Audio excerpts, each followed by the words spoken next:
আসসালামু আলাইকুম।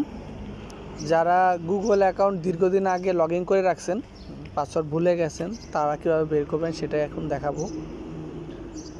তো এই কাজটি করার জন্য সর্বপ্রথম আপনি আপনার ফোনের জিমেইলের যে অ্যাপসটা আছে অফিসিয়ালি, এই অ্যাপসটা ওপেন করে নেবেন। তারপরে এখানে খেয়াল করুন থ্রি লাইন একটা অপশন আছে, তো এখানে সরাসরি ট্যাপ করবেন। ট্যাপ করার পরে একদম নিচে চলে যাবেন। নিচে আসার পরে দেখুন এখানে সেটিং আছে। সেটিং থেকে আপনি আপনার অ্যাকাউন্টটা সিলেক্ট করে নেবেন।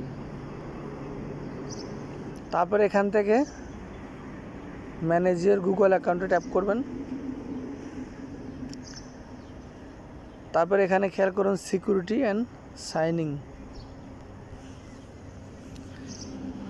এবং এখান থেকে একেবারে নিচে চলে যাবেন।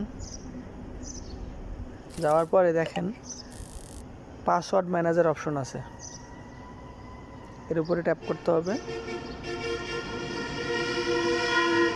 তারপরে এমন একটা ইন্টারফেস আসবে, এখানে খেয়াল করুন অনেকগুলো অপশন যেহেতু আছে, অর্থাৎ যেগুলোতে আমি লগ ইন করছি সবগুলোর পাসওয়ার্ডই এখানে সেভ করা আছে, চাইলে দেখে নিতে পারবো।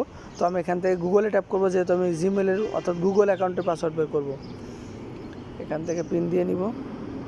দেন আপনি খেয়াল করেন এখানে কিন্তু পাসওয়ার্ড অপশনটা চলে আসছে। আমি চাইলে এখান থেকে কপি করতে পারি, চাইলে এখান থেকে শো করতে পারি।